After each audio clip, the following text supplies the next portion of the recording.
Umat Tuhan yang terkasih dalam Yesus Kristus, Shalom. Jumpa lagi pada malam ini 2 Juni 2022 dari Pastori 4 Jemaat Koinonia Kupang. Saya menyapa umat Tuhan, salam damai sejahtera. Saya mengajak kita untuk kita menyatakan syukur kita kepada Tuhan dan mendengarkan kebenaran firman-Nya. Mari kita berdoa. Tuhan Yesus, kami membutuhkan firman-Mu untuk hidup dan kehidupan kami di dalam dunia ini. Karena itu, datanglah dan memberkati kami sekalian. Demi Yesus Kristus yang adalah firman yang hidup itu, padamu kami berdoa dan menyambut firman-Mu. Amin. Kita mendengarkan kebenaran firman Allah dalam kitab Keluaran pasalnya yang ke-37, ayatnya yang pertama sampai dengan ayatnya yang ke-9, dan saya akan membacakan ayatnya yang pertama dan ayatnya yang kedua dari bacaan firman Allah malam ini. Membuat tabut perjanjian. Bezalel membuat tabut itu dari kayu penaga, 2,5 hasta panjangnya, 1,5 hasta lebarnya, dan 1,5 hasta tingginya. Disalutnya itu dengan emas murni dari dalam dan dari luar, dan dibuatnyalah bingkai emas sekelilingnya. Umat Allah yang terkasih di dalam Yesus Kristus. Kalau kita belajar di dalam kitab Keluaran pasalnya yang ke-37, maka bagian ini khususnya pada ayat pertama sampai dengan ayat yang ke-9 mau mengingatkan kepada kita bahwa untuk memelihara relasi yang kuat dengan Tuhan bagi kehidupan umat Israel, maka dibuatlah tabut perjanjian, dan tabut perjanjian itu menjadi salah satu komponen penting untuk mengisi kemah suci dari kehidupan umat Israel saat itu. Dan kalau kita memperhatikan tabut perjanjian yang disediakan oleh umat Israel, itu sebagai gambaran tentang kehadiran Allah di tengah-tengah kehidupan umat Israel. Pada tutup pendamaian tabut perjanjian dimaksud itu berhiaskan 2 kerup emas yang melambangkan tentang tahta Allah. Dan di dalam tabut perjanjian itu berisi 2 loh batu. Dan kita tahu 2 loh batu itu berisi 10 firman Allah yang dijadikan sebagai panduan hidup bagi kehidupan umat Allah pada waktu itu.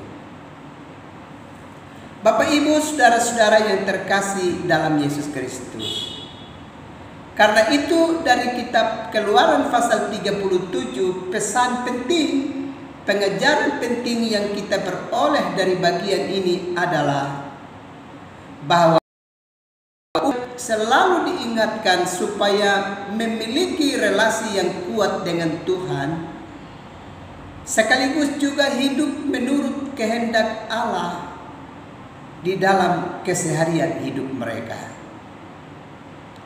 Itulah sebabnya tabut perjanjian menjadi satu komponen penting yang ada di dalam kemah suci Israel, yang di dalamnya berisi 2 loh batu yang dituliskan di dalamnya 10 firman Allah, untuk menjadi pengajaran penting bagi kehidupan umat Israel, sekaligus menjadi panduan moral bagi kehidupan umat Israel di saat itu.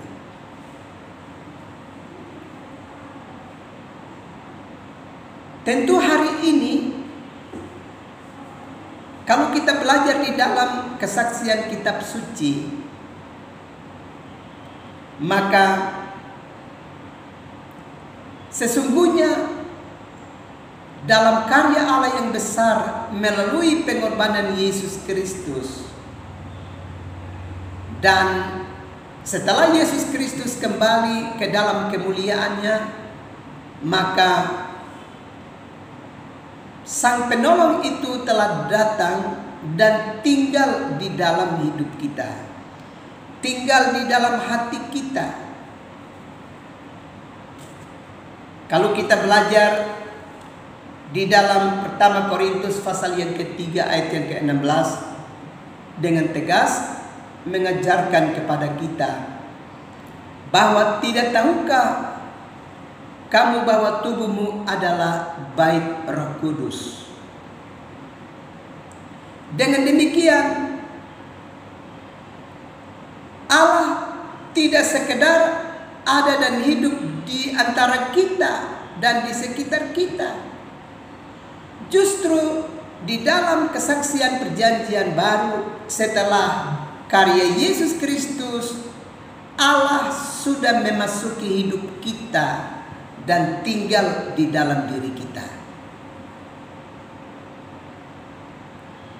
Itulah sebabnya hati kita harus selalu diisi dengan kebenaran firman Allah.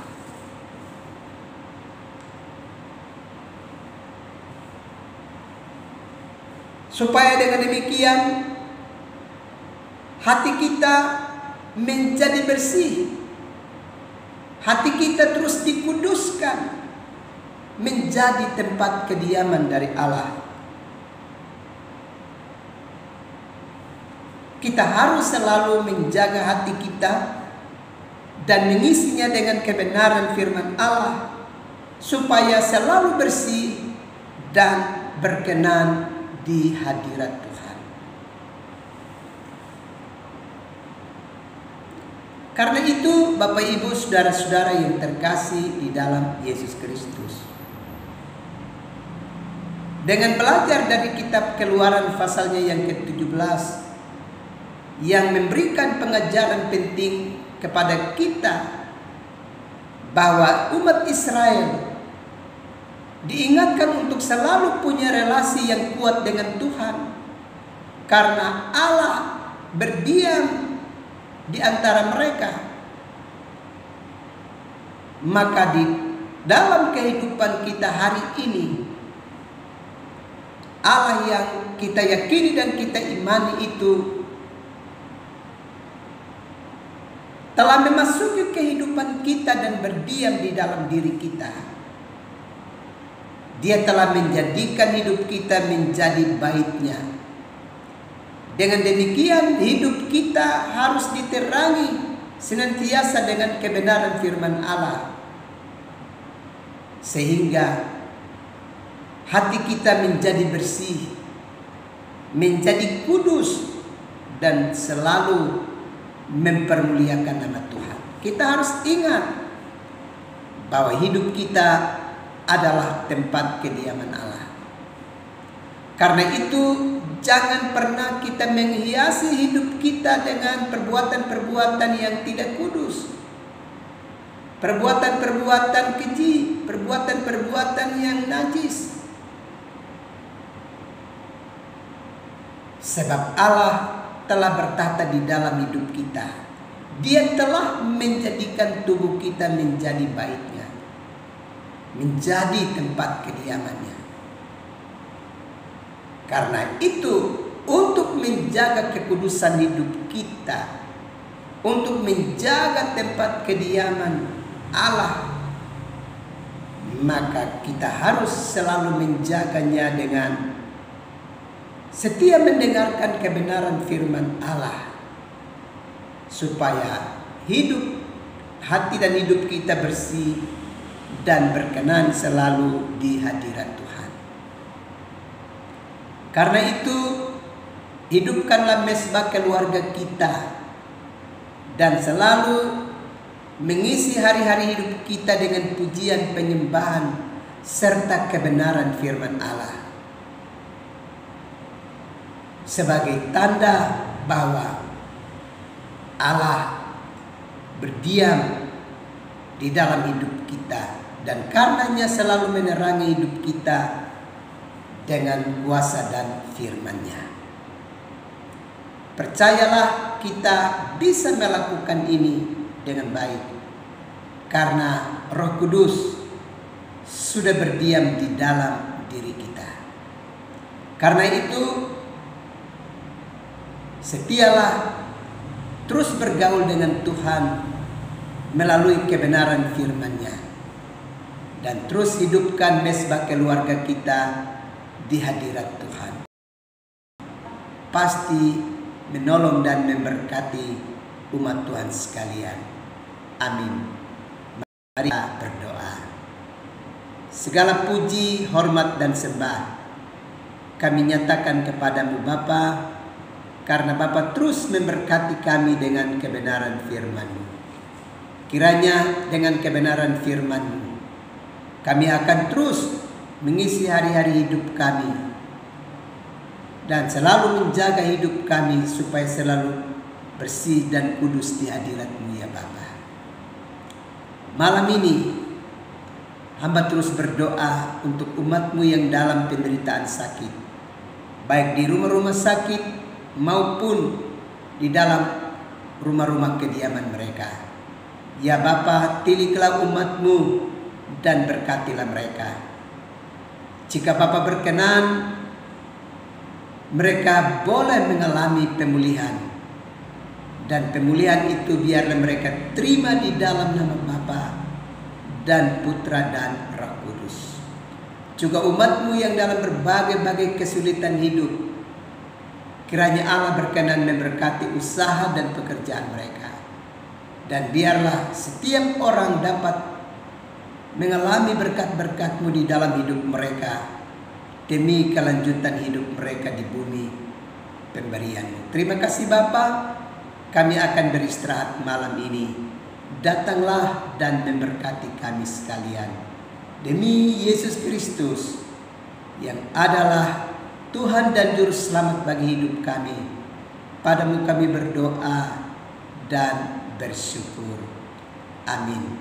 Umat Tuhan yang terkasih dalam Yesus Kristus, selamat malam, selamat beristirahat. Tuhan pasti terus melindungi dan memberkati umat Tuhan sekalian. Shalom.